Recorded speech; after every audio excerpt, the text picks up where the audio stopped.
Casingnya. Dah? Okey, bismillah. Assalamualaikum warahmatullahi wabarakatuh dan selamat tengah hari kepada mereka yang mengikuti kita di Facebook dan Zoom dan juga mereka yang mengikuti kita secara fizikal di Pejabat Triple IT di UiT Gombak. Kita mengalu-alukan pembentang pada hari ini Muhammad Syazwan untuk lisensi ilmiah yang ke-18 yang akan mengupas suatu karya yang sangat penting ditulis oleh ahli sosiologi Brazil bernama Paulo Freire. Judul bukunya adalah Pedagogy of the Oppressed, terjemahan tulisan asal in Spanish. Okay. Jadi buku ini akan menyentuh mengenai sosiologi penindasan, tentang bagaimana penjajahan baru itu diteruskan meskipun banyak negara telah mencapai kemerdekaan.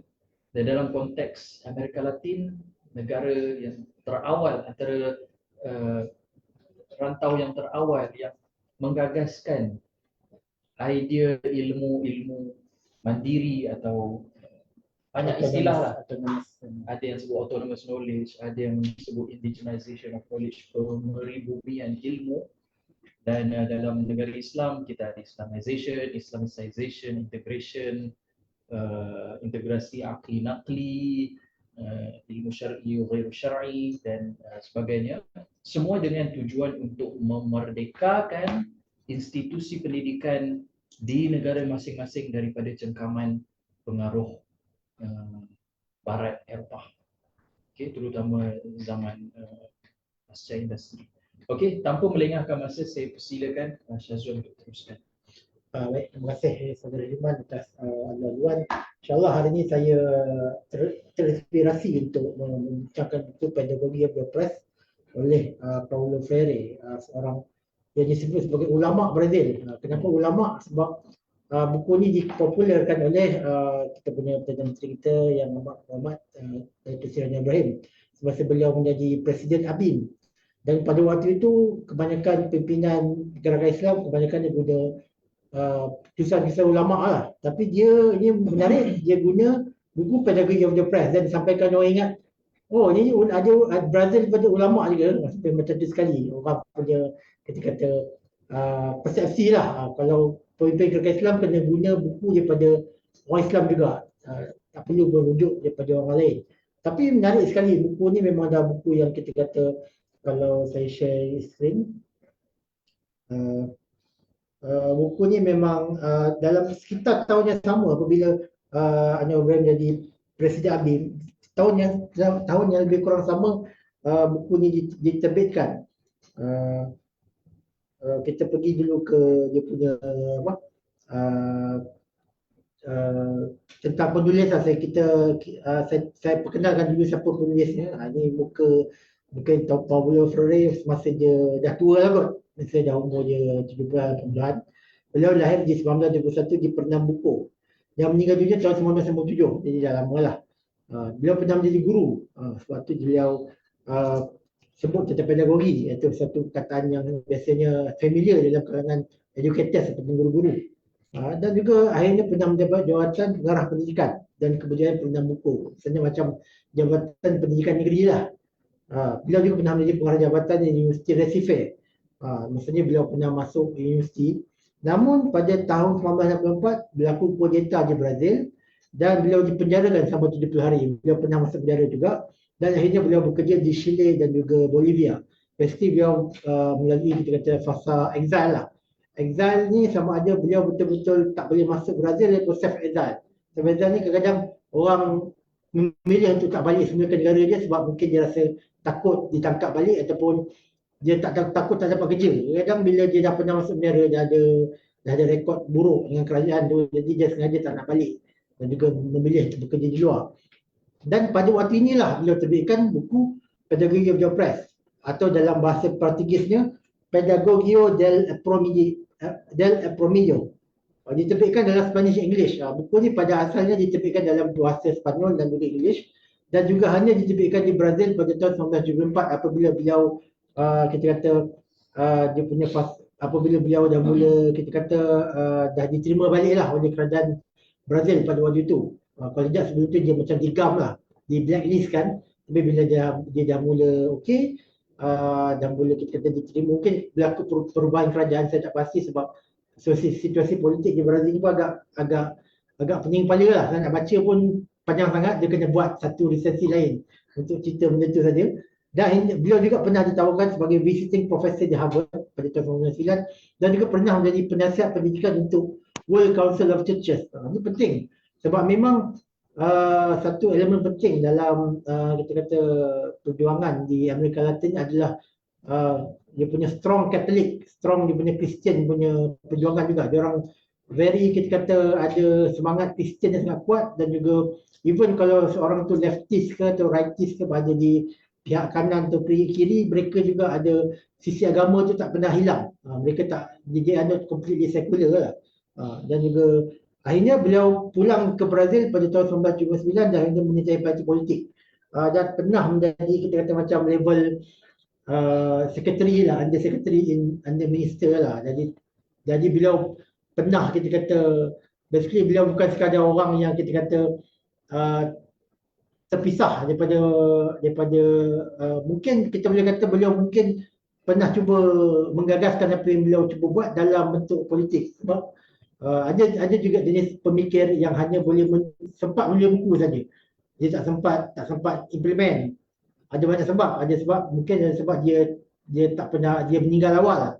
Ada juga yang mungkin dia hanya melihat bahawa tulis buku saja, jadi biarkanlah orang lain yang implement apa yang idea dia buat. Jadi basically dalam konteks Paulo Freire ni mungkin kita boleh kata dia cuba nak laksanakan, dan memang buku ni pun dia kata ini adalah work in progress.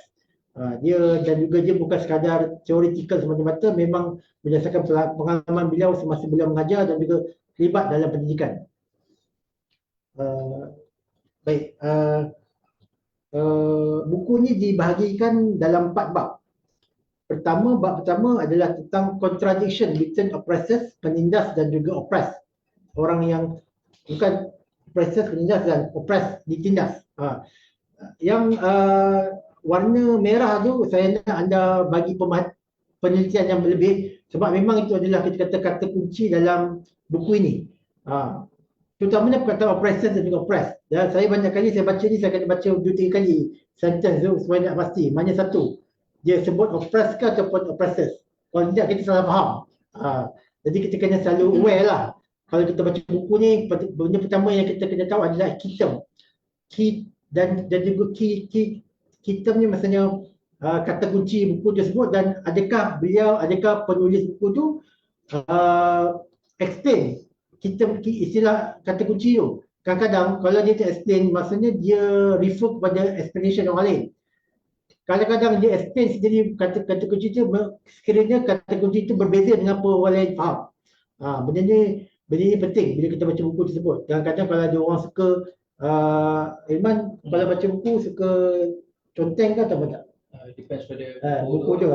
Ada orang suka conteng, dia suka bawa highlighter. Saya ingat tu, dia kawan saya dia conteng, dia highlight. Saya ni tak macam tu. Saya suka membiarkan buku saya ni bersih lah. Saya conteng kat depan tu hanya sekadar saya nak tunjuk tarikh bila beli lah. Tapi ada orang macam tu, dan sebagai itu menunjukkan kalau ada juga orang suka tulis dalam macam ni lah, dalam buku lain supaya dia boleh rujuk balik apa yang dia baca. Pelbagai, maksudnya masing-masing ada kecenderungan sendiri. Itu bab pertama. Dan memang dalam resensi hari ini saya fokus pada bab pertama saja. Sebab apa? Anda akan tengok nanti dia ada banyak beberapa konteks yang kita kena faham dalam melatari buku ini, dan juga kalau kita terus jump ke next, second chapter, third chapter, fourth chapter, kita akan jadi lost dan juga akan jadi panjang, dan juga saya pun tak sempat untuk betul-betul untuk menjelaskan. Dan yang paling penting, bukan paling penting, maksudnya perkataan pedagogi ni fokus pada chapter 2, iaitu konsep pendidikan banking. Banking ni bukan maksudnya bank. Banking ni maksudnya Paulo Freire membuat satu analogi hubungan antara guru dan murid seperti di counter bank. sebab tu beliau sebut banking, the banking concept of education sebagai sumber pendidikan, terutamanya hubungan antara teacher dan student lah. Dalam benda ni saya ingat chapter 2 ni lah ada kaitan dengan pendidikan. Chapter 1 khusus tentang apakah itu oppressors dan juga oppressed. Chapter 2 tentang pendidikan itu sendiri lah. Dan kritikan beliau tentang konsep sistem pendidikan yang sedia ada pada waktu tersebut yang menyebabkan oppression itu terus berlaku lah. Dan juga macam mana saya ingat dalam chapter 3 dan keempat ni adalah saya rasa adalah kita kata penyelesaiannya. Dialogue, access to education as a practice freedom, dan juga yang keempat adalah anti-dialogics and dialogic as multi-sets of opposing theories about cultural education. The former as an instrument of motivation and the latter as an instrument of liberation. Benda ni agak kita kata, kebetulan waktu saya baca buku ni juga saya membaca buku tentang Aristotle. Saya ingat kalau anda pernah baca juga Aristotle, buku retorik ataupun dialektik retorik. Dalam dia banyak juga kata-kata guna istilah-istilah Aristotle. Sebab Aristotle ni satu benda yang penting adalah orang yang belajar pendidikan tinggi barat dia akan belajar dari Aristotle. Pada waktu dulu lah, sekarang tak tahu lah kot. Waktu dulu memang kena belajar. Dan juga ada beberapa istilah ataupun kita kata konsep yang orang yang dah belajar akan automatik faham. Tapi kalau tak faham, tak belajar benda tu dia tak faham. Jadi benda yang nombor 3 dan 4 ni sebenarnya menyentuh tentang bab tu. Kalau anda dah baca Aristotle mungkin dah faham sikit lah. Tapi kalau anda tak baca, mungkin dia akan jadi susah sikit lah nak faham apa yang dimaksudkan oleh Paulo Freire. Memang dia beritahu ke dia merujuk banyak pada Aristotle? Tak, dia tak sebut. Dia tak sebut Aristotle. Tengok kalau kita tengok. Yes. Kalau kita baca, dia tak tulis. Dia macam, dia assume kita dah faham. Gitu. Next adalah sebelum saya masuk chapter pertama, saya masuk dulu kata aluan. Maksudnya preface dalam buku ni. Lebih kurang macam mukadimah lah. Di mana beliau explain sikit tentang kenapa beliau menulis buku ini. Pertama dia explain tentang istilah, bukan istilah, maksudnya orang yang disebut sebagai konsientizakau. Saya tak tahu macam mana sebut je. Kalau orang yang dah belajar, orang yang dah tahu bahasa Portugis mungkin boleh sebut lah, boleh betulkan lah pronunciation betul ke tidak. Maksudnya konsientizakau ni adalah learning to perceive social, political and economic contradiction and to take action against the oppressive elements. Ini beliau nak lahirkan orang macam ni. Orang di mana opposite pada konsientizakau ni adalah orang yang fear of freedom. Fear of freedom ni adalah orang yang takut bahawa kalau kita ada critical consciousness, maka dia akan membawa kepada disorder. Orang yang fear of freedom takut bersikap kritikal akan menyebabkan kekacauan dan keutuhan. Jadi beliau mempersoalkanlah betul ke benda ni akan berlaku kalau kita bersikap kritikal. Which is sebenarnya dia kata tidak, dia jumpa orang yang pada awalnya macam orang macam ni, dia takut nak bersikap kritikal, kalau tidak dia akan menyebabkan kekacauan, disorder. Tapi bila dia lebih belajar benda ni, baru dia faham bahawa memang perlu kita bersikap kritikal. Kalau tak, dia akan faham. Nanti dia akan explain lah apa maksudnya. Dengan bersikap kritikal, kita lebih faham sejarah, mencari makna kehidupan dan mengelak fanatisme. Ini dia beliau sebut tentang kepentingan bersikap kritikal dalam untuk bebas kita kena bersikap kritikal. Dia tak masuk isu pendidikan. Dia ada masuk isu kalau nak bebas kena bersikap kritikal. Beliau menyentuh Hegel. It is solely by risking life that freedom is obtained. Saya ingat kebetulan kita dalam kita kata situasi semasa perang di Gaza, perang di Palestin, mungkin itulah apa yang Hamas cuba capai. Orang kata kenapalah Hamas buat benda ni asalkan sampai perang, tapi kalau tak risk lah, maksudnya tak risk kebebasan dia tak akan dicapai kalau tak mengambil risiko. Dan benda ni berlaku bukan sekadar Hamas buat, tapi kalau kita baca, kita kata perjuangan kebebasan di semua tempat, di India, di Malaysia, di di Amkan Latin sendiri, kalau tak melalui perjuangan bersenjata, kalau tak berani kita kata melawan penjajah tu secara karas, bukan sekadar secara ringan, secara kita kata melalui kata-kata semata-mata, kalau tak berlawan mereka secara keras, maka kita the oppressed tu takkan bagi kebebasan kepada oppressors. Oppressors akan bagi kebebasan kepada the oppressed. Kalau tak melalui kita kata berjuang sehingga membahayakan nyawa. Beliau kata buku ini bukan sekadar teori, ianya adalah pemerhatian beliau sendiri mengenai situasi pekerja dan golongan pertengahan middle class semasa dalam bidang pendidikan. Beliau semasa beliau jadi guru, semasa dalam jabatan pendidikan, dalam universiti, beliau nampak ini apa yang berlaku kepada orang golongan pekerja lah, golongan bawahan dan golongan pertengahan, macam mana mereka approach mereka dalam pendidikan. Mereka hanya itulah kritik, mereka hanya mengulang semata-mata apa yang telah dipelajari pada waktu dulu, tak ada perubahan. Beliau akui bahawa memang buku ini mungkin tidak sebagai purely idealistik ataupun terlampau linear terhadap oppressor. Ada orang kata bahawa buku ni cuba defend oppressor. Dia tak kritik, dia banyak juga mengkritik the oppressed, maksudnya orang yang ditindas lebih daripada orang yang menindas. Ada orang yang mengkritik ni, which is sebenarnya susah juga di defend itulah. Kenapa kadang-kadang dia mengkritik lebih orang yang ditindas, kadang-kadang lebih daripada oppressors. Apa antara kritikan? Nanti saya sebut ada kritikan. Ni beliau sebut juga tentang beza antara sectarianism dan juga radicalization. Sectarianism, castrating, mythicizes and alienates, irrational, turns reality into false reality. Dia tak nak orang jadi sectarian. Sectarian orang macam ni.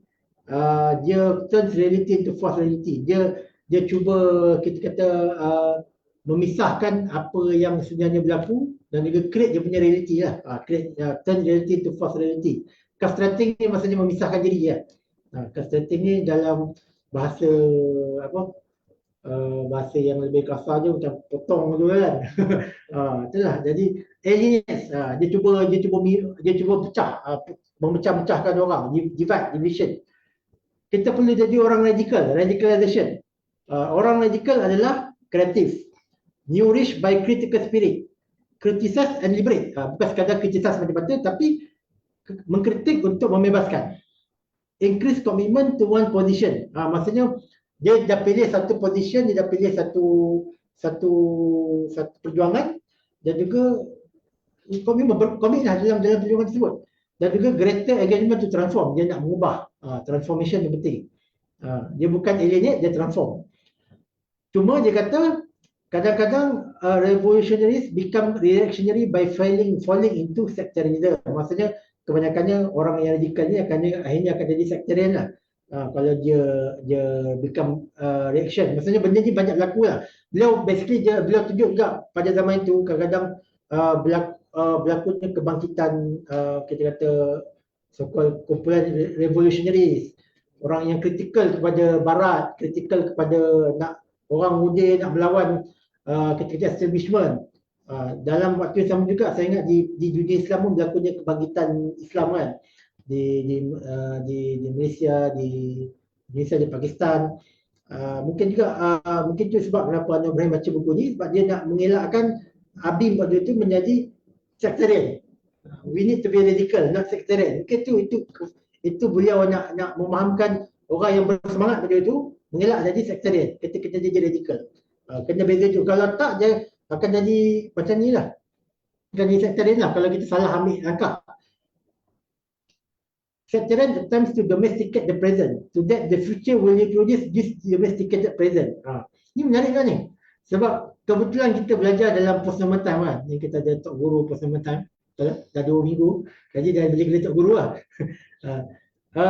Orang yang sectarian, dia nak domesticate the present. Maksudnya dia nak mengontrol, mengawal, mengembiri kot. Domesticate ni maksudnya kalau dalam konteks domesticate ni dia cuba meletakkan sesuatu dalam kandang kan supaya dia boleh kontrol. so that the future will reproduce. Reproduce maksudnya kandang lah, kita letakkan lembu dalam kandang lembu, ayam dalam kandang reban ayam, kemudian kita reproduce, kita nak keluarkan balik benda yang sama kan, lembu yang sama, ayam yang sama, mungkin lagi gemuk, lagi apa, boleh disembelih kemudian. To this domesticated present, maksudnya dia bersamaan dengan idea dalam puasa petang extended present. Dia orang yang kalau kita baca dalam apa dia punya istilah dia extended present ni, ada extended present, ada family futures dan juga ada unthought futures, kan. Dan puasa petang nak melihat unthought futures. Kita tak nak hanya sekadar extended present ataupun family futures semata-mata. Unthought futures inilah yang akan membuatkan kita, kalau kita tak prepare, kita akan rasa kita akan hilang lah. Kita akan hilang panduan lah. Macam mana kita rasa macam terkejut kenapa masa depan begini kan. Sectarian macam tu, dia extended present. Radicals do not become the prisoner of circle of certainty. The person enters into reality knowing it better so he can transform it. Not afraid to confront, to listen, to enter dialogue. Does not see as liberator of the oppressed but fight at their side. Ni orang radikal, beliau tak adalah orang yang bukanlah circle of certainty ni, macam mana kita nak terjemah, orang yang dah yakin dia tak nak berubah lah. Saya rasa orang yang masuk dia circle of certainty ni adalah orang yang tak nak berubah, dia dah rasa reality ni macam ni, dan juga kita hanya perlukan reproduce saja. Kita kata dia hanya reproduce this domesticated present. Dia dah masuk realiti tersebut dan juga dia cuba berubahnya, transform it. Dan juga orang radikal ni tak takut untuk confront. Confront ni maksudnya apa? Cuba point out kesalahan, acknowledge kesalahan tersebut, dan juga mahu mendengar orang lain dan juga dialog dengan orang lain, dan juga tidak melihat liberator, dan juga orang melihat diri sendiri bukan sebagai pembebas, orang yang ditindas, tetapi berjuang bersama-sama. Ini mungkin juga kritikan orang, mungkin kita boleh kata orang yang hanya bercakap tentang let's say isu Palestin ke atau isu Rohingya ke kan, tapi hanya di peringkat itulah universiti ke ataupun peringkat hanya di peringkat antarabangsa, mahu cakap benda ni di hotel-hotel semata-mata. Tapi bila actually fight ajasat ni, maksudnya kalau terpaksa turun ke jalanan, kena turun kan. Ataupun kalau bukanlah maksud turun jalanan, maksudnya betul-betul memahami apa yang apa sebenarnya orang yang ditindas ni betul-betul nak. Bukan kita hanya assume saja daripada luar. Ataupun liberator of the oppressed ni macam menampakkan diri seperti Messiah. Betul. Dia tak bersama dengan masyarakat, tapi dia di atas dan dia cuba untuk bebaskan. Itu possible lah tu. Sebab saya pun tak pasti apa maksudnya. Mungkin kritikannya merujuk banyak kepada apa yang berlaku pada zaman tu. Mungkin even kita boleh kata itulah, dan memang realiti yang bukan kata ni, banyak penindas yang datang daripada orang yang dulu dia adalah pejuang pembebas. Banyak akhirnya menjadi presiden, menjadi akhirnya general. Kadang-kadang banyak general yang kata dia nak membebaskan rakyat daripada diktator. Akhirnya dia sendiri diktator. Dia banyak kali berlaku benda ni dalam Amerika Latin. Sampai benda tu sendiri kena maksudnya kalau anda ada di ilmu sejarah Amerika Selatan ni, mungkin anda lebih faham lah apa maksud dia. Kalau di Amerika Selatan ni, yang antara yang paling popular adalah macam Che Guevara. Kita tengok Che Guevara Cuba kan. Even macam Fidel Castro kan. Adakah he is he liberator or dictator? Mungkin pada waktu tu saja saya tak tahu dia Fidel Castro wujud atau tidak. Tapi mungkin dia dah nampak kalau benda ni tak berlaku, dia hanya orang yang jadi liberator dia akan jadi dictator pada kemudian hari. Waktu tu dia tulis ni pada tahun 1960-an kan. Dia memberi amaran kepada orang macam tu lah. Okey, ni baru masuk bab 1. Bab 1 beliau Paulo Freire memulakan kita tentang beliau sebut tentang humanization and dehumanization. The oppressed is being dehumanized. They want to regain their humanity. Their humanity is being thwarted by the injustices, exploitation and violence of the oppressors. Apabila orang yang ditindas ni melawan, mereka hendak regain dia punya humanity, mengembalikan sebenarnya kemanusiaan. Sebab apabila seorang tu disekat kebebasan mereka, mereka nak bebas pula, sebab kebebasan tu adalah salah satu ciri seorang manusia yang sebenar. Kalau mereka tak bebas, sama ada dalam konteks diperhambakan ataupun mungkin dalam sistem yang menekan mereka. Jadi mereka nak bebas daripada sistem tersebut, maksudnya bukan sekadar nak bebas, nak menjadi manusia semula yang sedang berdaya. Mereka lihat bahawa mereka menjadi separuh manusia, mereka menjadi dehumanized kerana berada dalam sistem yang oppress ni. The oppressors also become dehumanized when they oppress. Orang yang menindas juga dehumanized apabila mereka oppress orang lain. Ini mungkin kritikan orang kepada buku ni apabila Paulo Freire cuba defend oppressor. Mungkin dia kata dia baik sangat dengan oppressor. Dia memberi alasan kenapa oppressors menindas. In order to regain humanity, the oppressed must not in turn become the oppressor. They must become the restorer of unity of both. Supaya nak regain humanity, nak menjadi manusia semula, orang yang ditindas tak patut menjadi penindas, tetapi mereka menjadi restorer of humanity. Maksudnya mengembalikan kemanusiaan kedua-dua. Bukan saja kemanusiaan orang yang ditindas, tetapi mengembalikan kemanusiaan orang yang menindas. Ini satu benda yang agak radikal lah idea beliau, dan saya tak tahu, saya tak pasti sejauh mana. Saya akan bagi tunjuk lah contoh kemudian dia discussion nanti. Benda ni mungkin berlaku pada masa sekarang, ataupun mungkin tak berlaku. Macam isu Palestin, kita tengok ada. The oppressed did not have power to liberate themselves. That power must spring from the oppressed. Saya rasa saya salah ni. Nak tunjuk bahawa betapa susah ni. Saya confuse dengan perkataan oppressor dan oppressed. Saya rasa maksudnya the oppressors, maksudnya penindas tidak ada upaya untuk membebaskan diri mereka. Kuasa untuk membebaskan penindas kena datang daripada orang yang menindas. Itu idea radikal lah. Maksudnya orang yang menindas sendiri tak boleh keluar daripada sistem ni. Dia kena dilawan oleh orang luar, oleh orang yang menindas, oleh orang yang ditindas, supaya dua-dua pun akhirnya regain their humanity. Saya salah idea ni. Saya salah dia punya tu. Maksudnya betapa kadang saya dua perkataan tu selalu bertukar. Okay, forced generosity. Beliau kritik jugalah forced generosity ni adalah apabila oppressor, orang yang menindas, soften the power, maksudnya guna melunakkan kuasa dia lah, but still perpetuates injustice. Maksudnya basically saya tak dia dalam contoh dalam ni agak tak jelas, tapi saya rasa beliau contohnya macam kalau kita nampak penindas ni bagi mengurangkan kuasa dia, seolah nak tunjuk dia lunak. Contohnya macam tiba-tiba ada waktu dia bagi bantuan, ada waktu dia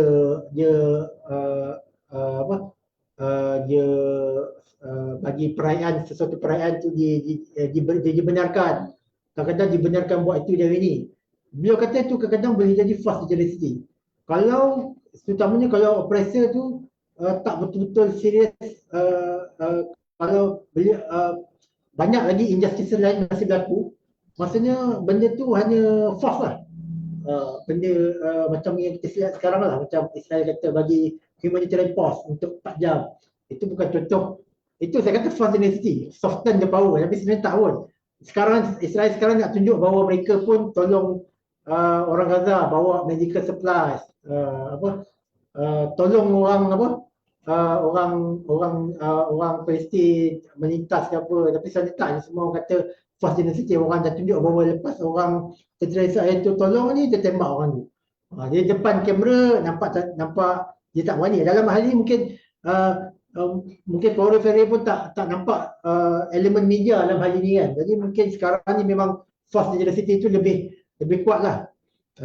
Beliau kata untuk mencapai true generosity, fighting to destroy the causes of forced generosity, fighting to restore humanity, they will be attempting to restore true generosity. Jadi inilah yang kita capai. Kita kena capai true generosity dan kena melawan lah. Fighting to destroy the causes of forced generosity. Causes ni maksudnya sebab-sebab kenapa forced generosity itu berlaku. Kena fighting. Maksudnya basically dalam hal ini Paulo Freire kata kita kena fight lah, kita kena lawan. Who can better understand the necessity of liberation than the oppressed? siapa yang lebih faham tentang kepentingan kebebasan daripada orang yang ditindas? Menarik kan ni, idea tentang freedom, liberation.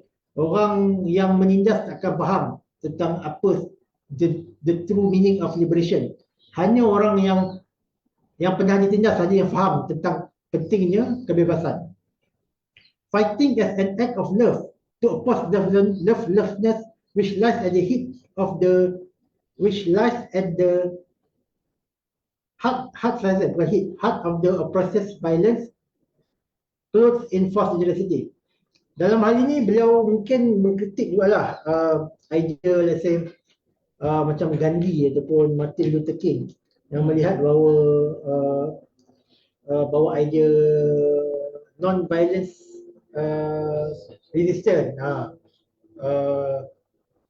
Dalam hal ini mungkin bagi beliau kita kena melawan kerana sebab lawan itulah satu act of love. Satu tanda cinta untuk melawan ke hatred lah, lovelessness atau hatred yang berada pada dalam jiwa orang yang menindas. In the initial stage of struggle, the oppressed become sub-oppressor. Okay, dia thought conditioned by the oppressed. Their ideal man is to become like the oppressor. Dalam kita kata kadang-kadang orang yang ditindas ni dia punya pemikirannya dikontrol oleh orang yang menindas.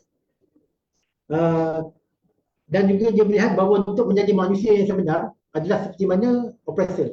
Itu je lah contoh manusia ataupun orang yang ideal adalah mengikut cara macam mana the oppressed tu bertindak, berbudaya, dari sudut budaya, dari sudut bahasa, dari sudut pakaian, dari sudut macam mana dia fikir, dia akan ikut cara oppressor. The oppressed adopt an attitude of adhesion to the oppressor. Adhesion ni macam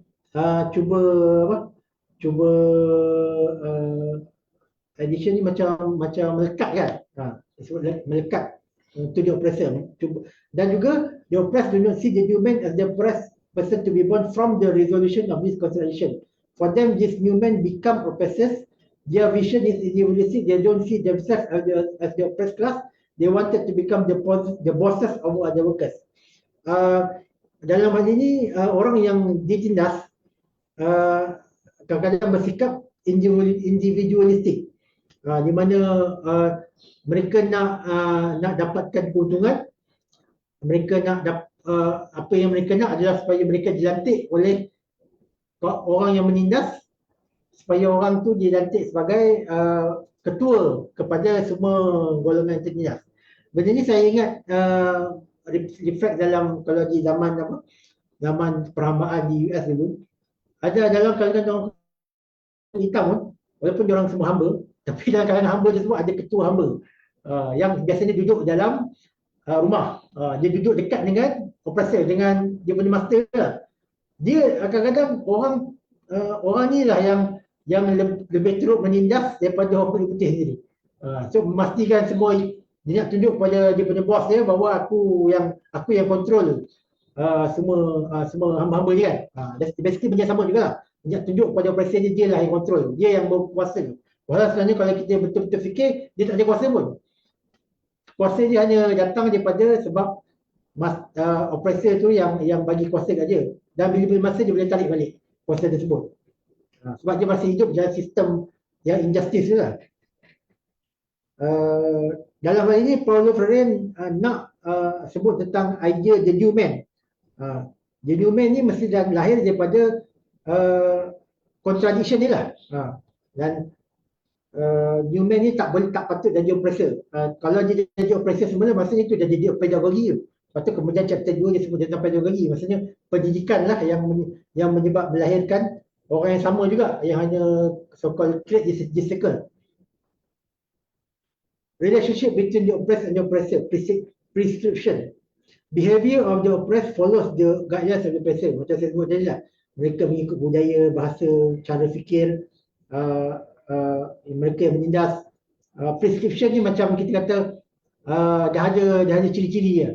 Kita boleh agak apa kalau seseorang tu mengikut penindas mereka, kita boleh agak macam mana. Having internalized this image, they are afraid of freedom. Since freedom requires autonomy and responsibility. Ini balik kepada idea di mana untuk menjadi bebas, mereka nak bebas kerana mereka nak menjadi manusia. Jadi mereka dah internalize, mereka nak jadi seperti oppressor, jadi mereka takut pada freedom. Kenapa? Sebab oppressor juga takut pada freedom. Jadi mereka hanya mengulanglah apa yang oppressor dah buat. Sebab kebebasan memerlukan autonomi dan responsibility, tanggungjawab lah. Benda ni berlaku juga banyak tempat dalam kenapa kadang even dalam zaman penjajahan di India, di Indonesia, di Malaysia, di mana banyak orang yang menolak kemerdekaan. Sebab apa? Sebab mereka tak yakin mereka boleh ada tanggungjawab untuk memerintah negara. Mereka kata serahkan yang kepada orang putih. Kenapa kita nak sibuk? Dan kadang-kadang benda ni dalam kalangan orang agama sendirilah. Kita tak boleh agak fikiran lah. Orang agama sendiri yang membuat, yang meletakkan kefahaman ni ke dalam diri mereka sendiri dan juga kepada orang yang terpengaruh dengan mereka, bahawa tak perlulah kita handle ekonomi, ketenteraan, hubungan luar, semua ni payah. Kita fokus pada agama saja. Tazkiyatun nafs. Itu masalah. Itu benda ni luar daripada buku ni lah. Tapi mungkin kita boleh reflect lah. Memang diorang takut pada tanggungjawab, responsibility. The oppressed suffer from duality. Their existence is not authentic if there is no freedom. But they feel since they internalize the oppressor consciousness. But they feel since they internalize the oppressor consciousness. Duality ni mungkin kita kata itulah dia antara mereka orang yang ditindas tapi mereka nak jadi penindas. Sebab tu ada duality tu. Existence diorang macam mana? Kat mana? Diorang ni dia oppress atau dia oppressor? Ni mungkin problem idea Freire yang cuba membahagikan dunia. Ni sebab class struggle lah. Kalau kita ada satu pemikiran yang ni memang exemplified ni lah. Setiap skala benda ada class struggle. Ada betul ada sekarang orang sebut B40 dan juga T20, proletariat dan juga bourgeoisie, apa lagi, class struggle je lah. Even dan dalam konteks Fourier, oppressed dan the oppressors. Between ejecting process within or not ejecting them, between human frailty or alienation, between following decision or having choices. Ini pilihan lah. Kita nak jadi orang yang menolak oppressor ataupun menerima mereka. Antara human frailty, maksudnya melihat sama-sama sebagai human ataupun memisahkan. Melihat bahawa dia orang yang ditindas bukan manusia yang sebenarnya, hanya manusia yang betul-betul sebenarnya, the ideal man adalah oppressor. Antara mengikut prescription tersebut ataupun membuat pilihan kita sendiri. Pedagogy must be forged with, not for the oppressed. Maksudnya apa? Pedagogi ni maksudnya cara kita didik, cara pendidikan kena dibuat bersama-sama. Bukan untuk orang yang ditindas. Ini satu benda yang penting lah. Sebab tu dalam chapter 2, chapter 3, chapter 4 beliau expense lebih benda ni. To regain their humanity, they must discover within themselves they are the host of the oppressor. Orang yang ditindas untuk mencapai semula kemanusiaan mereka kena jumpa kembali dalam diri mereka, sebenarnya mereka masih lagi kita ada ciri-ciri oppressor tersebut. Kita kena buat mereka kena buang benda tu melalui pendidikan. Liberation is like childbirth, the painful one. Kebebasan sebenarnya seperti mana orang yang melahirkan anak lah, memang sakit. The man and the woman emerges is a new person. Bayi yang lahir itu adalah orang baru, manusia baru. No longer the oppressed or the oppressor, but human in process achieving freedom. Dalam ni saya tamatkan chapter 1 dalam ni, walaupun saya tak ada lagi. Chapter 1 ada lagi sambung sikit lah. Ni dalam 2/3 lah. Sebab saya ingat ini menarik, ini pengakhiran menarik lah untuk kita faham tentang konsep oppressor and oppressed menurut Paulo Freire. Dan betul ke ataupun mungkin kita ada lagi pembahagian lain yang kita rasa lebih penting ke? Baik, discussion. Sama saya dah sebut tadi lah. buku ni kalau kita faham dari sejarah Amerika Latin. Bagi contoh, Amerika ni saya contoh ada wujud beberapa kelas dalam Amerika Latin. Pertama orang kulit putih daripada Eropah, orang Spanyol, orang Portugis. Dan mereka ni sama ada golongan bangsawan dan golongan pekerja. Orang biasa ataupun orang bangsawan lah, putera raja dan juga orang kaya kan, ataupun landowner. Kedua adalah orang kulit hitam yang dibawa ke Amerika menjadi hamba. Ini satu wujud, satu kelas di Amerika Latin itu saja. Dan juga orang asal yang telah hancur budaya dan peradaban, orang Aztec dan juga orang Inca. Aztec ni di Mexico dan juga Inca ni di Peru. Di mana mereka ni basically hancurlah semasa kedatangan orang Spanyol dan Portugis di Amerika. Mereka menghancurkan budaya dan mereka ni tinggal majoriti lah. Asalnya majoriti, tinggal majoriti sebab dibunuh ataupun mereka mati kerana wabak. Tapi mereka masih wujud. Cuma kadang-kadang mereka ni banyak intermarried dengan orang kulit hitam dan orang kulit putih. Ni wujud orang mestizo. Maksudnya basically orang ni wujud satu kaum yang baru yang tak wujud sebelum ni. Kalau orang kulit hitam, mereka adalah oppressed. Mereka adalah orang yang ditindas. Jadi hamba, diperhambakan. Orang kulit putih adalah orang yang jadi master tu. Jadi orang mestizo ni siapa? Jadi mungkin ni cuba nak explain kewujudan orang, kita kena jadi orang yang lebih bagus daripada itu. Percubaan buku ni untuk merangka kehidupan harmoni antara pelbagai golongan. Walaupun golongan bangsawan tak digulingkan, tak semestinya golongan pekerja betul-betul bebas kalau mereka masih terperangkap dengan kategori penindas. Mungkin juga buku ni cuba membina kehidupan harmoni lah antara golongan, mungkin ini masih lagi dalam psiki orang Brazil atau orang Argentina atau orang Amerika Latin secara umum, di mana memang orang masih ingat ni dulu ni orang kulit putih, ni orang kulit hitam, dia ni tu macam tu. Ni dulu orang dia tak melihat mereka masih lagi melihat semua tu sebagai terpisah-pisah. Sebab tu mungkin kerana itu idea kita kata socialism, Marxism, komunisme masih kuat dalam Amerika Latin. Sebab mereka nak solve the contradiction antara kita kata racial, sebab idea dia racial ni bukan antara orang kulit putih dan hitam. Sebab dia bukan, dan mereka juga dia intermarried. Dan juga dengan orang kulit putih pun mereka melihat mereka juga ditindas oleh golongan bangsawan. Tapi mereka juga ada racial prejudice kepada orang kulit hitam. Jadi dia macam mana nak solve contradiction tu. Pengalaman kita kalau kita baca di sini, walaupun Paulo Freire tak sentuh sangatlah tentang apa yang berlaku di Asia. Sebab tu dia tak sebut tentang colonization. Sebab pengalaman di Amerika Selatan bukan colonization. Saya pun tak pasti apa sebenarnya dia punya tu. Dia punya istilah terbaik untuk explain sejarah di Amerika Selatan. Tapi di Asia, orang India, orang Indonesia, orang Malaysia, orang Arab, kita ni memang colonize. Orang kulit putih datang sini dan juga memang menindas orang yang bukan kulit putih. Tapi dalam masa sama kita tak ada isu hamba, penghambaan tu mereka tak bawa orang kulit hitam ni sebagai hamba di negara-negara yang mereka jajah, di koloni-koloni mereka lah, kan negara. Dan even dalam konteks Malaysia pun orang India dan juga orang Cina technically bukan hamba, mereka tak hamba, mereka tak diperhambakan. Walaupun sebenarnya ada orang argue bahawa mereka ni indentured, maksudnya indentured slave, maksudnya mereka ni technically sebenarnya hamba juga. Mereka dibawa ke sini sebab mereka kena bayar hutang. Dia lah waktu zaman-zaman dulu lah, bukan sekarang lah. Zaman-zaman dulu dan itu pun dibuat bukan orang kulit putih yang buat, tapi orang mereka sendiri. Dalam kalangan mereka sendiri isu tu berlaku. Tapi mereka bukan hamba lah seperti mana apa yang berlaku pada orang kulit hitam. Kemudian kita boleh reflect juga dalam kerajaan perbuatan sekarang lah. Sebab bila saya baca buku ni, saya terfikir apa yang berlaku dengan UMNO Brand sekarang yang bekerja dengan UMNO, bekerja sama dengan UMNO. Saya tak pasti adakah beliau aware atau tidak, dulu dia ditindas oleh UMNO.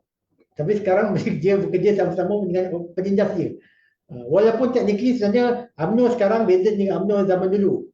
Malah sebenarnya ironinya UMNO sekarang sebagai contoh, orang macam Zahid Amidi, Zamri Kadir, Ashraf Wajidi, semuanya menyokong reformasi. Pada 1998. Ironinya, maksudnya so-called penindas dalam UMNO tu dah tak ada dah. Sama ada dah meninggal dunia ataupun bukan lagi dalam UMNO lah. Terbaik adalah Tuan Mahathir lah. Dalam banyak hal, the idea of the oppressor and the oppressed working together to become human. Mungkin ini idea Madani yang cuba Anwar Ibrahim gagaskan. Dan bukan sekadar itulah, mungkin kita boleh lihat juga di mana kena juga lihat konteks di mana kadang-kadang Anwar Ibrahim bukan sahaja ditindas oleh UMNO, tetapi ditindas oleh kita kata sistem kerajaan. Sebab tu apabila tahun 98 berlaku, beliau dipecat, beliau bukan sekadar parti UMNO saja yang menindas dia, tapi seluruh jentera kerajaan, polis dan juga pejabat kerajaan, agensi kerajaan. Dan sekarang ni macam mana mereka punya kefahaman, walaupun saya tak tahulah hidup lagi tak, berapa ramai hidup lagi pada zaman tu sekarang. Mungkin diorang macam agak mungkin ada bila Anwar Ibrahim, orang yang dulu dia dilihat sebagai orang jahat kan, tiba-tiba sekarang jadi Perdana Menteri. Jadi macam mana dia punya, kita kata dalam kepala mereka jadi salurkan maklumat macam tu, dia kena buang balik benda tu untuk lihat Anwar Ibrahim sebagai pemimpin. Bukan senang, ini bukan sekadar isu dalam UMNO, isu dalam kerajaan sendiri. Dan mungkin dengan memahami buku ni kita boleh faham macam mana benda tu boleh berlaku atau tidak. Kemudian perlunya orang yang ditindas tidak menjadi penindas.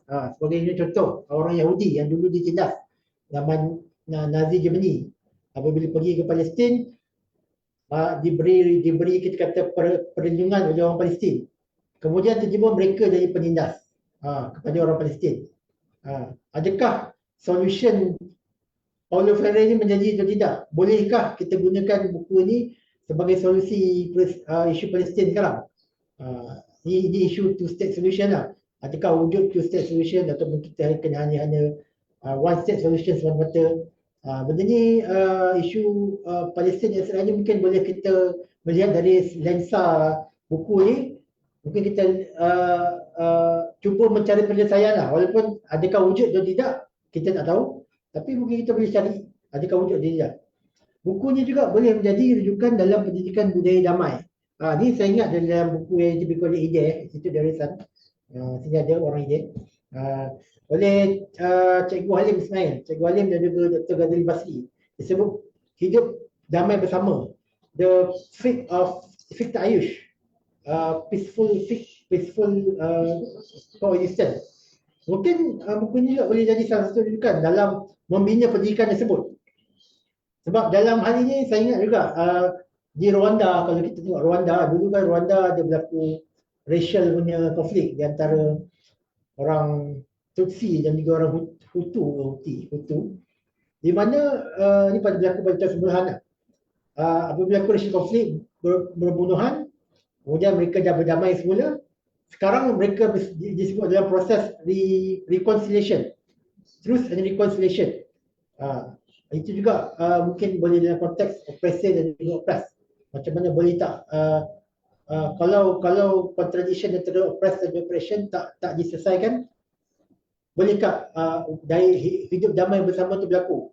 Alhamdulillah dalam konteks Malaysia ni taklah berlaku dalam konteks tersebut, walaupun ada yang cuba kata Melayu ni adalah di oppressor class, tapi tak cukup lah kalau kita tengok, kalau kita betul-betul baca macam mana oppressor class buat kerja mereka, kita kata, orang kata orang Melayu ni bukanlah kaum penindas. Dan juga itu mungkin isu lain lah yang kita boleh discover. Walaupun tak menyafikan ada orang bukan Melayu yang merasa diri tertindas, tapi ditindas oleh siapa kita tak tahu. Saya akhiri dengan surah Al-Ma'idah ayat ke-8. Wahai orang-orang yang beriman, jadilah kamu penegak kebenaran kerana Allah dan saksi-saksi yang bertindak dengan adil. Janganlah kebencianmu terhadap satu kaum mendorong kamu untuk berlaku tidak adil. Berlakulah adil kerana adil itu lebih dekat kepada takwa, bertakwalah kepada Allah. Sesungguhnya Allah Maha Teliti terhadap apa yang kamu kerjakan. Jadi kita hari buku ni, perbincangan buku ni dengan ayat ni, sebab ayat yang saya rasa mungkin benda ni pun buku ni tak address adalah justice, keadilan sendiri. Apa maksud keadilan? Dia tak address benda ni. Jadi mungkin sebab mungkin dalam konteks dalam konteks sekular atau mungkin dalam konteks Christianity, mereka ada different idea of justice. Dan tapi mungkin juga saya juga tak baca juga mungkin ada buku lain, Farid mungkin dia tulis dalam buku lain tentang justice, which is sebenarnya penting lah untuk mencapai kita kata harmoni di antara oppressed dan oppressor ni. Kalau tak ada keadilan, tak guna juga. Dan bagi kita dan orang Islam, keadilan tu ini satu contoh lah ciri-ciri keadilan. Kalau kita benci satu kaum pun jangan sampai kita berlaku tidak adil kepada kaum tersebut. Jadi oleh itu saya tamatlah saya punya research buku ni dan saya serahkan semula kepada Saudara Hilman. Okay. Terima kasih banyak atas pembentangan oleh Saudara Syazwan. Seterusnya kita mendengar ulasan ke atas pembentangan tersebut yang akan disampaikan oleh Saudara Ilham daripada kuliah sosiologi. Silakan. Boleh minta yang pasalan slide yang mana satu? Yang bahagian definition humanization dengan dehumanization.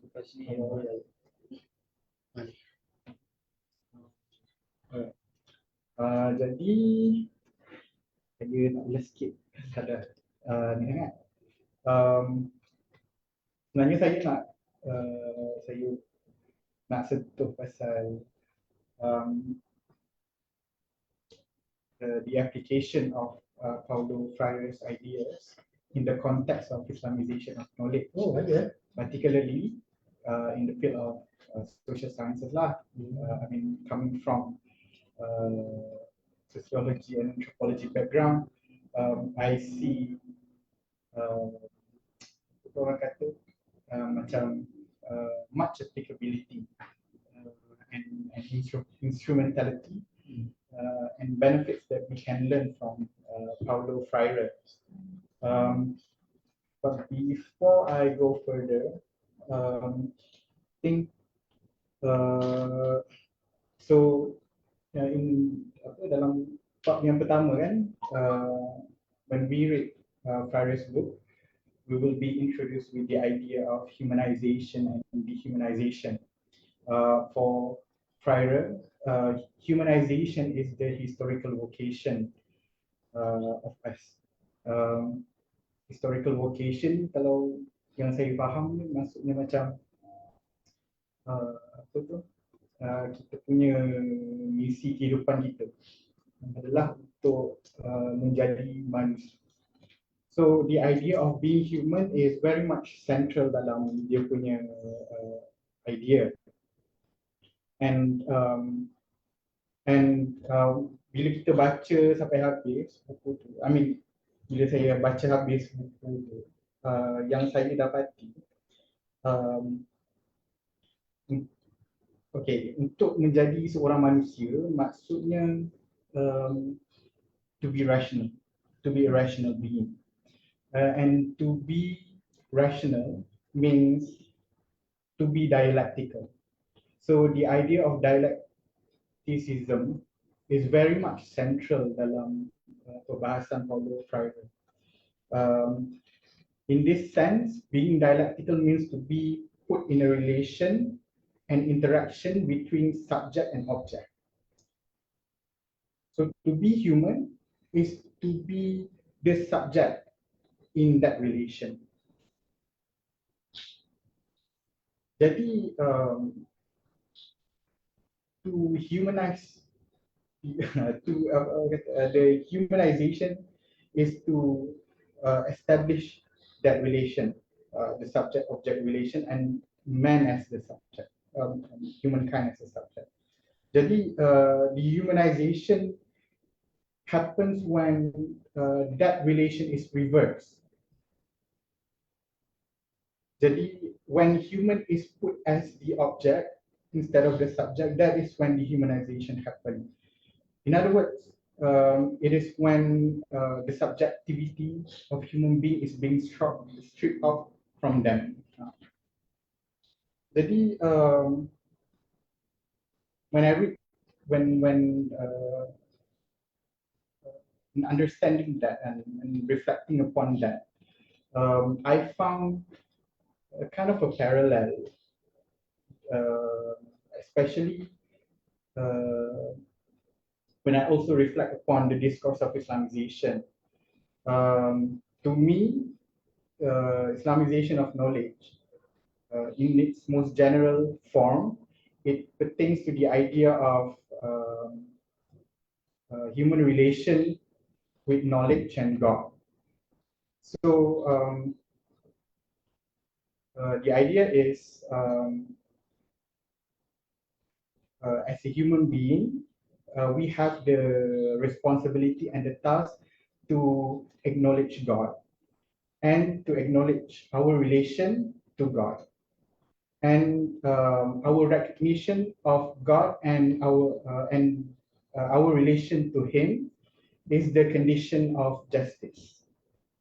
So, contrary-wise, misrecognition of God and our relation to Him constitute the condition of injustice.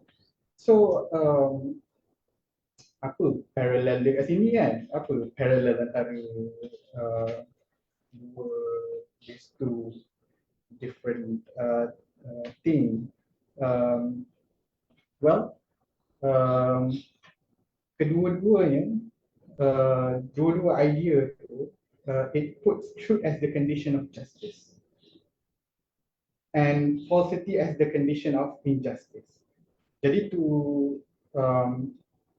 untuk mencapai keadilan, the way is to establish the truth. Jadi apa yang kita dapat kat sini, dehumanization dalam Freire punya project and Islamization of contemporary knowledge punya project, dua-duanya adalah bentuk commitment to the truth as the condition of justice. And to undo the injustice, the way is by means of education. Jadi nak katanya apa?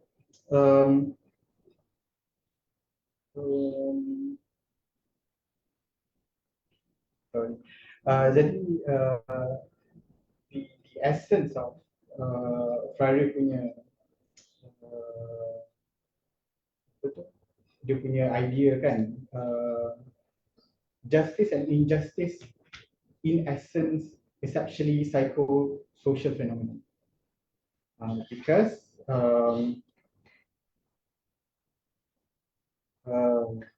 bila dia cakap pasal apa tu, remember when you said about the oppressor, the oppressed when liberated must not become the oppressed, right? Okay. That is actually rooted in his argument on the consciousness of the oppressed, the duality that you mentioned. So primary idea or primary argument that Freire put upon is that material condition, it leaves a deep impact on people's consciousness or people's psychology. And another interesting thing about that is that consciousness has its way in impacting upon the reality itself. It means that consciousness will materialize. In other words, the tendency to make material change is also conditioned by the internal aspect of human being. So that's why in proposing changes, Freire put much emphasis on the consciousness aspect, and that's why he argued for education. And in several cases, I think in the book he mentioned about that revolution isn't only political, isn't only economical, but it must be cultural. Must be cultural, meaning the true revolution is also a cultural revolution, a revolution that happens on the realm of consciousness.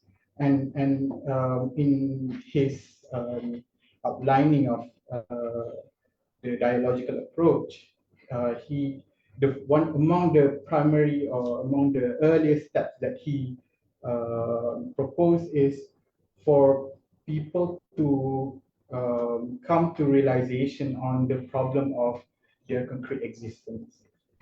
So that is the primary first step in that dialogical approach.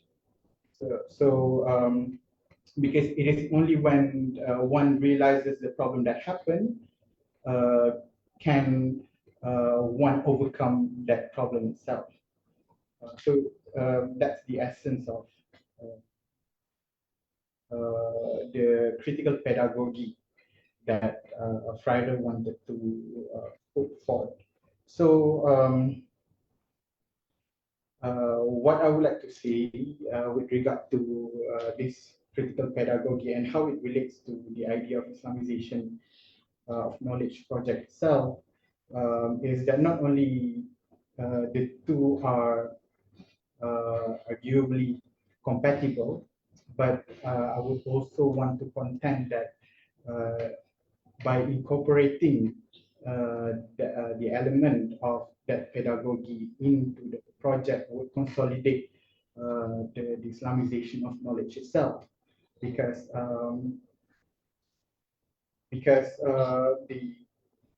the pedagogy, the critical pedagogy that Freider proposed leads to the cultural action of affirming human subjectivity in an unconditional way. So when we affirm the subjectivity of human, when we humanize people, we consolidate our or the people's rationality. When we reinforce our rational aspect, it would also reinforce our predisposition towards God, and it leads us closer to the recognition that I mentioned about the recognition of God and the recognition of our relation to God, which is for me the essence of Islamization of knowledge, because it puts knowledge in such a way that it should bring us closer to God.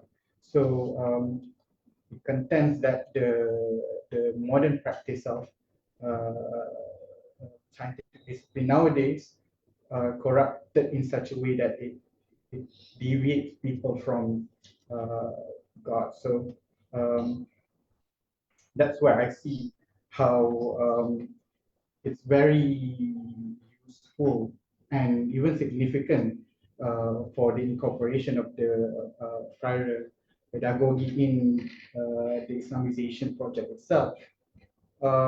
So what would it be like, right? If we do that, for me, I think it would be Islamization of knowledge project would rectify the unjust condition that is prevalent in the practice of modern discipline of knowledge. We can see through writings of even from our own scholars, such as Syed Farid Alatas, Syed Hussein Alatas, also other scholars like Edward Said, who wrote about Orientalism, right? There's the problem of ethnocentrism, Eurocentrism, intellectual imperialism, the problem of the captive mind, and the problem of ideological underpinning of certain disciplines. So all these problems represent the theme of inequality in the social practice of the academia.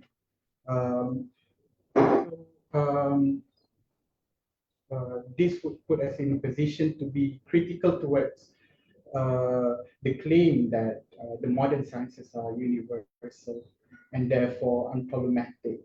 That would justify us not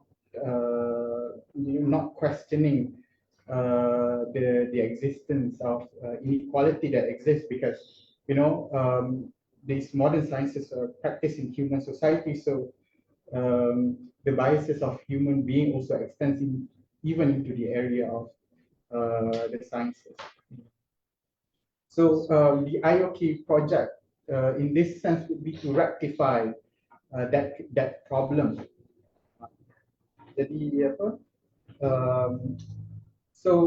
This would also involve the proponents of IOK to interact in collective terms, means to engage with people from other school of thoughts as well in problematizing the intellectual conditions that I mentioned just now. It is to learn other people's critical stance. It is also at the same time a realization of our own critical stance. And our formulation of the solution in relation to all the critical stances that we reflect. This reflects the pedagogical character of Freire, because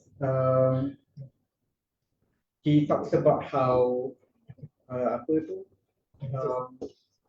the process of liberation needs to be done in solidarity. Jadi apa? Like Brother Shazwan said, it's actually not possible for the oppressor to liberate themselves. It requires the oppressed class to take on the liberation process, right? But at the same time, which also means that we cannot be the liberator of other people. So what Freire wanted to say was, one cannot liberate other people, because that would be actually a form of imposition, actually, a form of oppression in itself. But a person cannot also liberate himself or herself on their own. Liberation can only happen when people come together in solidarity. That was his main idea and argument. So that is what I wanted to highlight, actually, in this for the Islamization project. The idea would be to come to a critical position with a spirit of solidarity in affirming the potentiality of truth, while affirming our own autonomy. So this would affect our definition of Islamization itself, which I think would lead to it being the liberation from the critically problematic aspect of the Western perspective, which is its ethnocentric, imperialistic, and mentally captivating forms, and at the same time to affirm our critical solution derived from our own Islamic perspective, and also other critical perspectives. Jadi, in other words, we are also critical to the idea of Islamization of knowledge being a mere replacement of the Islamic perspective on the Western perspective, without qualifying the unjust condition, which is rooted in our colonial history and the global history of inequality. So I think that sums up what I wanted to say, actually, about Paulo Freire and Islamization project. I think there is so much that we can learn and take from him. I really appreciate this idea of solidarity, because it involves us engaging with other people as a human being, and learning from others, while at the same time affirming also our own self as a subject with our own opinions and ideas, and the coming together to realize the truth does not involve us in diminishing other people's subjectivity, and also at the same time our own subjectivity. So Thank you very much for positioning human beings as a subject in our intellectual endeavor. But seperti mana yang kita tahu juga, Islamization lebih memposisikan Tuhan sebagai subjek. Center or exist ada terhadap apa itu usia hakikat dan sebagainya.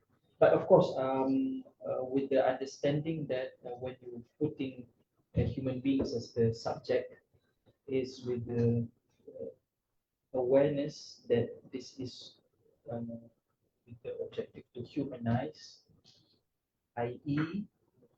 Treating them as rational human beings. I noted the rational human being, the rational soul. Okay, jadi kita buka kepada perbincangan. Saya ingat padat apa yang Syazwan dan Ilham telah sampaikan. Kita dengar daripada Emma. Kemudian Nehran akan kupas 10 minit.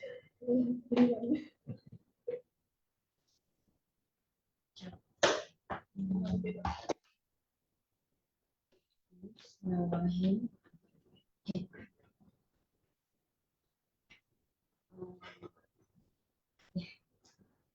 Apabila bercakap soal manusia, daripada konsep pedagogi itulah, banyak saya sering bertanya tau, apa itu manusia, bagaimana untuk menjadi manusia. Okay. Realitinya sekarang ni, apabila kita berkata konsep manusia itu sendirilah,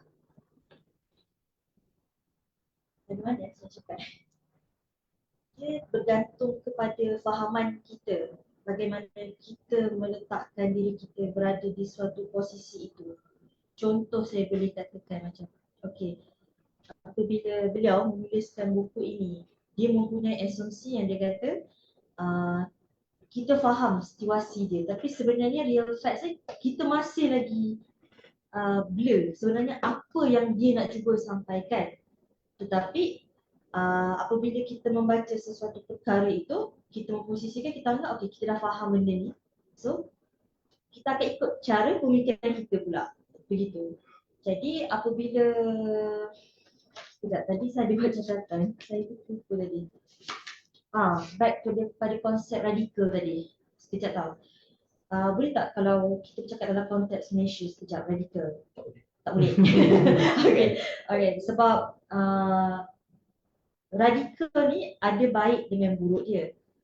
Suatu ketika dulu, saya seorang yang judge pada radikal sebab ada unsur fanatik, taksub dengan benda-benda ni semua.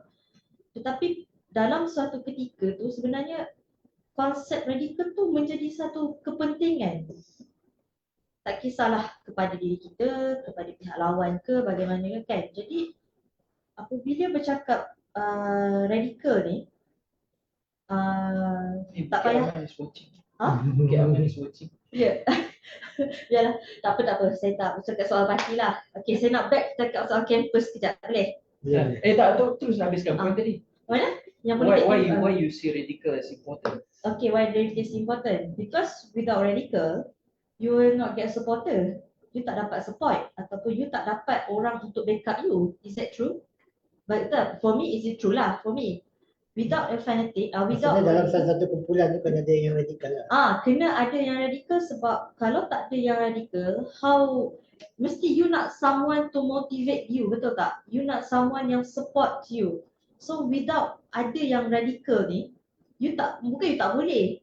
Mesti dalam dunia ni kita mesti macam bila bercakap konsep manusia ni pelik lah kalau dia sentiasa alone ataupun dia rasa okay aku boleh seorang-seorang, tapi menipu lah kalau dia tak ada someone must be behind, family or friends like that, betul tak? So bila datangnya konsep radikal ni, for me dia ada kepentingan dia lah. Macam like this lah.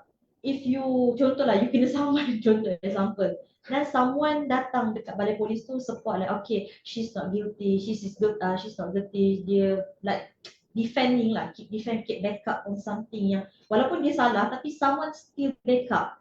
Walaupun benda tu salah tapi someone still backup. So it looks like macam sebenarnya konsep radikal tu dia ada kepentingan dia juga. That's for me lah. Untuk Because backup orang yang salah. not to backup orang yang salah. It's mean like to motivate our kepentingan diri lah. Bukan ourselves tapi kepentingan diri kita. Some leaders untuk motivate something. So maybe for boleh untuk menjadi radikal tapi not tu macam cakap tadi lah. Bukan taksub ataupun terlalu fanatism tapi but something like okay to motivate something kepada seseorang itu. That's my idea lah. Bila dengar tadi based pada penerangan tadi, apa yang tuan nampak lah. That's the one. And I think, sekejap, I rasa revolution pun, sebenarnya revolusi pun masih work in progress I think now lah. But I think that's good. I think not good, like yes. I think that's the one about the radicalization. Because I see that's happening now, especially in Malaysia, Malaysia, around the world, politics around the world, I see now. Because for me, I judge radicalization before this. Tapi once I learn more about the government, about the opposition now, I learn about the both of it. Actually, ada kepentingan ni radicalization tu, but not too much. As I said, dia adalah something for motivate ataupun someone yang memang I don't want to mention the name, the girls the one name, yang sepupu tu I don't want to mention the name. Tapi she knows she's wrong, dia tahu dia salah. But what she did do is when someone backup dia, when someone keep macam radical, support said no, she's not guilty, no, she's doing something based by this. But it's already wrong. But when someone macam like macam tu dah someone macam motivate dia, macam support dia, dia pun dah mula rasa macam gah balik tau. Macam oh okay, I have confidence like okay that.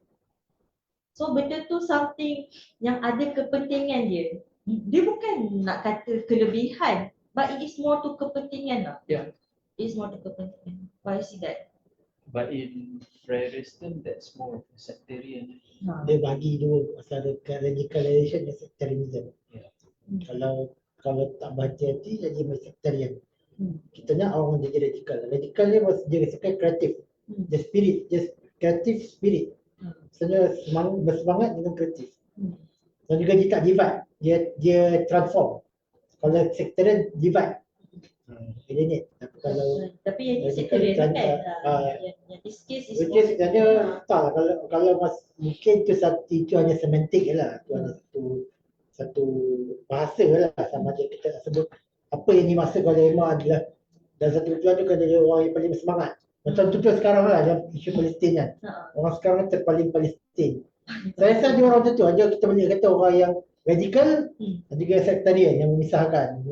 Cuba memisahkan sebagai contoh. Aku je yang aku saja yang betul dalam memperjuangkan isu Palestin, orang yang salah. Itu sektarian. Kalau radikal orang tu boleh paling kuat suaranya, mungkin paling kuat suara tapi menyebabkan orang lain juga berubah pandangan tentang isu Palestin. Benda ni bukan senang kita share dalam konteks barat kan. Di mana memang mereka dah berada dalam kontrol media begitu lama. Bila media sosial terbuka, barulah mereka sedar rupanya mereka ni di propaganda Israel tu sangat kuat lah. Kalau kita di Malaysia ni mungkin kita ambil mudah lah benda tu.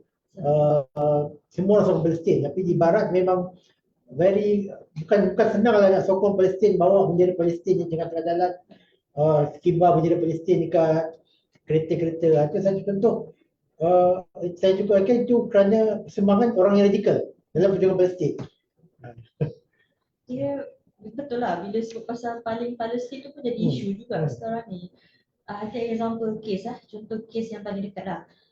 Apabila ada grup NGO ni buat perhimpunan di Taman Merdeka, which is macam BBIP. Diorang mainkan isu-isu tau, like ini kelemahan, ini tak boleh, itu tak boleh. Dan apabila diorang langsungkan pula perhimpunan Palestin di dekat depan embassy Amerika pula, diorang bagi gambaran, diorang masuk sini sempat lagi main unsur politik parti lagi dalam tu. So kita dah tak nampak tau kepentingan atas menyokong. Jadi Palestin tu orang kata itu hanya menjadi tunggangan je. Macam tunggangan semata-mata sebab kita dah tak nampak dah. Betul ke kau nak berjuang atas Palestin ataupun kau hanya nak nampak sebab kami sokong benda ni, kami buat benda ni betul. Kami lebih benar. Sebab sekarang ni kita ada pelbagai rujukan tau. Kita ada media, social media, kita ada buku, kita ada pelbagai orang yang nak bagi pendedahan pada kita tau.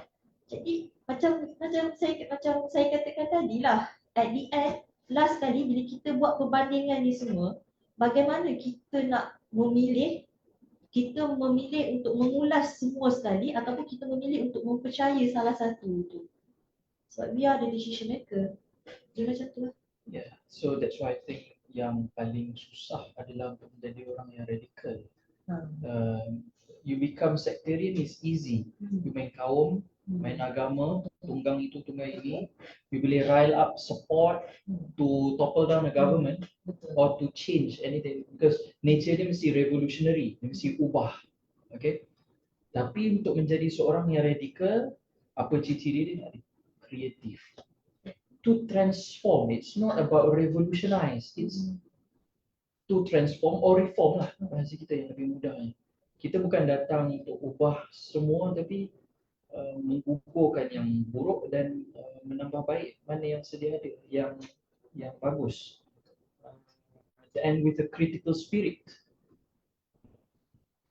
which means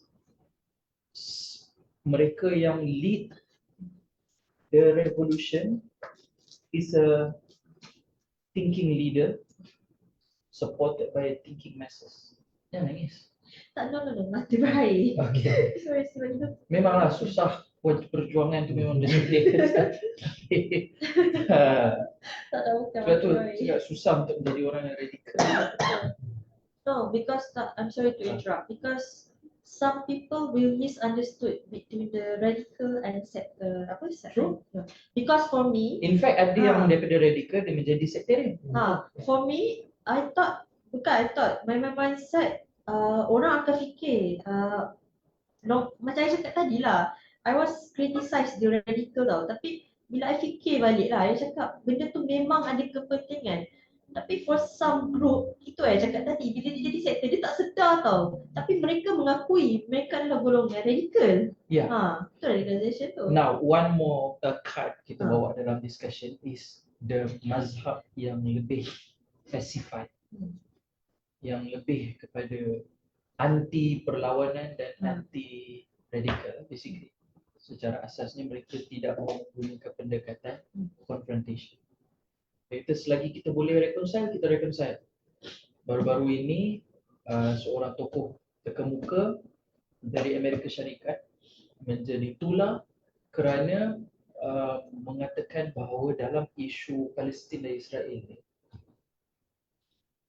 kita harus accommodate permintaan Yahudi untuk bina tempel mereka di Baitul Maqdis, sementara kita kekalkan Masjidil Aqsa. Jadi kalau ada negotiation ni berlaku, maka tidak akan ada peperangan. Peperangan ini diakibatkan oleh ekstremis yang hanya mahukan tempat itu hanya untuk orang Islam sahaja. Dan itu satu pandangan. Kemudian ada lagi pandangan yang mengatakan bahawa mengapa harus dimulakan serangan dengan mengetahui bahawa ramai rakyat mereka akan terkorban. Jadi kita tanya apa? Habis tu nak buat apa dalam penindasan ni? Kekal pasif dan terus ditindas, tanah diambil buat penempatan haram. Dia kata nampaknya dunia ni bukan syurga dan ada masanya kita akan ditindas, ada masa kita akan menang. So satu lagi mazhab yang mungkin saya tak tahu, saya tak pernah baca apa perculaan, tetapi rasanya tidaklah begitu popular mazhab ini, tapi mereka ada dan mereka ada di serata dunia. Ini mazhab yang kurang agitate. Dia mau lebih pada jangan perang, tenang, okey, kita cuba dialog, pacify. Jadi bagaimana dengan Syazwan ini? Saya rasa pandangannya dia menyalahgunakan idea damai lah, perdamaian dalam Islam, dan dia hanya bersifat apologetik lah kepada oppressor. Dan dia hanya damai itulah bila orang salahkan Hamas menyerang Israel, seolah-olah macam sebelum tu damai. Ada damai. Kita semua tahu orang yang follow isu Palestin dan juga Israel ni tak pernah ada kedamaian pun. Hamas attack did not disrupt the peace. It's always been chaos there, injustices in Palestine. So sebenarnya yang balik pada idea Friday lah, bagi dia yang menghancurkan bagi kita lah, kita rasa oppressor ataupun penindas ni yang disrupt kedamaian. Jadi untuk mengembalikan so-called kedamaian yang sebenar, kena lawan penindasan. Penindasan yang berlaku sekarang ni adalah kerana kita kata benda yang perang berlaku sekarang adalah kerana penindasan, bukannya orang yang melawan penindasan tu. Itu dia salah. Dan juga dia salah faham perkara tersebut. Dan kalau memang betul, memang dunia ni bukanlah tujuan kita bagi orang Islam. Tapi bayangkan kalau Nabi tak melawan balik bila orang kafir Quraisy cuba attack Mekah. Malah perlu diingat, perang Badar tu berlaku kerana Nabi attack dulu karavan Quraisy. Technically Nabi attack dulu. Sebab Nabi attack karavan Quraisy tu sebab nak ambil nak ambil barang-barang yang bagi orang, bagi Nabi karavan tu sampai bawa harta orang Islam patut kembali semula pada Madinah. So tapi kemudian kafir Quraisy nak attack balik Mekah. Mekah sebab retaliation pada tu. Jadi kalau betul lah agenda damai Nabi ni tu, Nabi akan reconcile tak? Tapi memang mereka dalam the state of war. Memang mereka tahu baik, memang dah tahu bahawa kafir Quraisy ni memang nak menghancurkan orang Islam. Kalau dibiarkan, kalau tak dilawan balik, kafir Quraisy akan makin ni lah, naik tanduk je kan. Tentulah bila perang Uhud pun maksudnya reconciliation tu hanya berlaku akhirnya apabila kita kata keadilan yang sebenarnya restore, dan memang betul berlaku apabila Nabi buka Fatu Mekah, kita tahu tak berlaku rematch, tak berlaku pembalasan dendam atas orang Quraisy yang sebelum ni menindas orang Islam. Malah beramai-ramai je orang masuk Islam. Kalau betul lah orang Islam menindas dan juga menzalimi orang kafir Quraisy, yang dia tak masuk Islam. Jadi itu pandangan saya, yang orang macam ni hanya pick and choose argument untuk fit dia naratif pada waktu itu. Dan saya ingat mereka ni hanya orang macam ni, dia hanya idea dia kalau mereka tak berada dalam kursi ditindas lah. Apabila mereka ditindas baru mereka tahu apa rasanya. Even kita pun kadang-kadang kita tak boleh faham perasaan orang Palestin, perasaan orang Rohingya, perasaan orang Uyghur kan. Tapi kalau kita ditindas, kita faham. Kita bukan reflect orang macam orang Syria kan, sekarang ditindas kan. 10-15 tahun dulu mungkin diorang still technically aman. Tapi keamanan diorang tu itulah keamanan yang kita tahu. Rejim Assad tu memang sentiasa menindas. Akhirnya bila orang yang ditindas bangkit semula, perang berlaku. Lepas tu orang menyalahkan orang yang ditindas. Walau kita tahu rejim Assad tu memang sentiasa menindas. Mestinya ada perdamaian di Syria walaupun sebelum Arab Spring tu. Itu hanya false generosity. Itu hanya illusion of peace betul-betul. Memang perang makin teruk, tapi adakah ini fault pada orang India apa beza ni? Sebelum Palestin sampai Palestin. Yang teruk yang hanya yang hanya terdedah kejahatan orang penindas ni. Sebelum ni nampak macam dia orang boleh sorok-sorok, semua benda dibawa ke penjara dan juga ke balai polis, seolah-olah macam semua benda penindasan nampak di bawah mata. Sekarang nampak di bawah mata. Baru kita tahu dia ni penindas sebenar. Dia tak boleh menyorok depan, dia tak boleh claim dekat orang lain yang aku ni bukan penindas. Dan nampak depan mata dia pergi bom, dia pergi tembak orang tu. Dia guna segala macam bom kan untuk memusnahkan satu tempat. Akhirnya terselah penindasan mereka secara terbuka di depan media kan, di depan especially media sosial, orang semua tengok. Semua orang boleh capture melalui phone. Jadi pada saya itu kita faham. Okey, terima kasih. Saya seterusnya menjemput kepada Syahab untuk memberi sedikit tausiah dan nasihat. Silakan.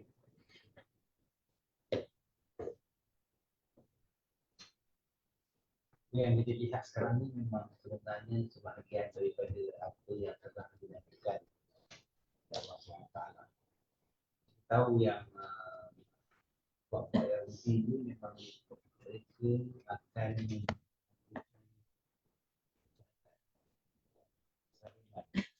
dua kali Al-Quran tersebut. Yang pertama tidak apa Allah balaskan mereka. Tapi yang kedua ini kita masih lagi sedang dalam proses yang kejadian yang kedua.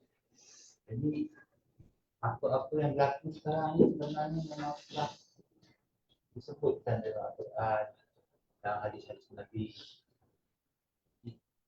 Not something strange for Muslims face all this. Maksudnya kita kembali kepada apa yang telah diajar oleh Nabi SAW. I think that is all that I have to say. Cumanya nak tambah sikit je lah. Bila bercakap konsep buku tu, orang yang menindas adalah orang yang ditindas adalah back to Israel dengan Palestin lah. Sebab Israel adalah bangsa yang pernah ditindas kan. Dan sekarang dia adalah orang yang menindas kembali. Itu je lah. Nampak konsep dia kat situ sebenarnya. Okey.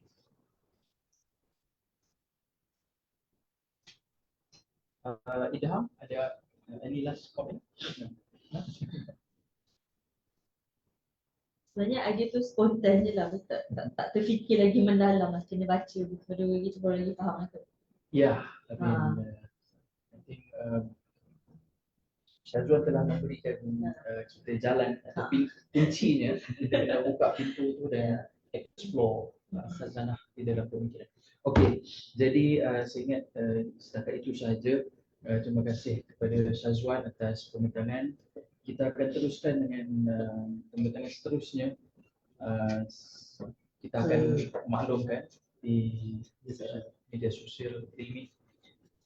Saya ingin tutup dengan membaca sepotong hadis Nabi yang menyebut kalau Rasulullah SAW unsur akhaka zaliman aw mazlum, yang bermaksud bantulah saudara kamu yang zalim dan yang terzalimi. Jadi Nabi sebut yang zalim pun harus dibantu di sini. Dan kalau dalam konteks prairie ini, kita tahu ada kitaran itu. Kadang-kadang mereka yang terzalimi menjadi orang yang menzalimi. Dan harus mereka ni dibantu dengan salah satu caranya melalui pendidikan. Tapi yang penting adalah supaya mereka boleh menghentikan kezaliman itu. Dan itulah cara kita membantu saudara kita yang zalim. Dan tengok apa ni perkataan yang Nabi guna tu sangat berhemah ya. Bantulah saudara kamu. Jadi jika ada saudara Muslim yang zalim harus dibantu. Jadi bukan dilawan ataupun ditentang. Jadi kalau dia melawan, okey. Jadi terima kasih Jadi saya serah pada pengurusi. Neran? Ha? Sponsor by Gigi Coffee. Okay. Sponsor by Gigi So Coffee. kita tak minum kopi lain Ini kita minum Gigi Coffee. Ada banyak kopi tapi Neran pilih Gigi. Itu kena tanya lah. Kenapa tak ambil Z atau S atau No, okay. Terima kasih. Assalamualaikum warahmatullahi wabarakatuh.